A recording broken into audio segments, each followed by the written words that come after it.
Hello friends, నేను మీ బాంబే వార్తక్కను. ఈ ఒక్క పొడి స్టోర్ చేసి పెట్టుకున్నట్లే ఎంతమంది గెస్టులు వచ్చినా చిటికలో చేసి ఇవ్వవచ్చు. పోపు గరిటె పెట్టుకొని ఇందులో 2 టేబుల్ స్పూన్ల జీలకర్ర వేసుకొని, జీలకర్ర త్వరగా వేగుతుంది, మాడిపోకుండా చూసుకోండి. ఇలా వేయించుకున్న జీలకర్రలోకి గ్యాస్ ఆఫ్ చేసే ముందు 1 టేబుల్ స్పూన్ మిరియాలు వేసుకోండి.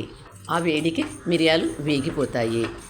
పూర్తిగా చల్లారిన వీటిని మిక్సీ జార్లోకి తీసుకొని ఇందులో 1/2 టేబుల్ స్పూన్ ఉప్పు, 1/2 టేబుల్ స్పూన్ బ్లాక్ సాల్ట్, చిటికెడు కారం, 1/2 table spoon amchur powder, 1 table spoon చక్కెర వేసుకొని వీటన్నింటిని మెత్తగా మిక్సీ చేసుకోండి.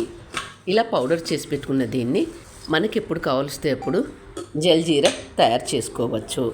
ఇప్పుడు ఒక సర్వింగ్ గ్లాస్ తీసుకొని అందులో కొద్దిగా పుదీనా ఆకులు, కొన్ని ఐస్ క్యూబ్స్, ముందుగా మనం తయారు చేసి పెట్టుకున్న జల్జీరా పౌడర్ 1 టేబుల్ స్పూన్ వేసుకొని, నిమ్మరసం 1 టేబుల్ స్పూన్ వేసుకొని, నీళ్లు పోసుకొని స్పూన్తో అంతా ఒకసారి బాగా కలుపుకొని ఇలా సర్వ్ చేసుకొని తాగండి. ఎంతో బాగుంటుంది. జల్జీరా పౌడర్ ఎక్కువ మొత్తంలో చేసుకొని స్టోర్ చేసుకోండి. మనకి ఎప్పుడు కావాల్స్తే అప్పుడు ఈజీగా తయారు చేసుకోవచ్చు.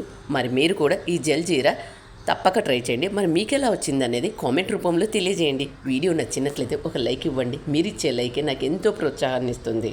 మీ ఫ్రెండ్స్కు, రిలేటివ్స్కు షేర్ చేయండి. మీరైతే ఛానల్ను ఫాలో అవ్వండి. Thank you for watching.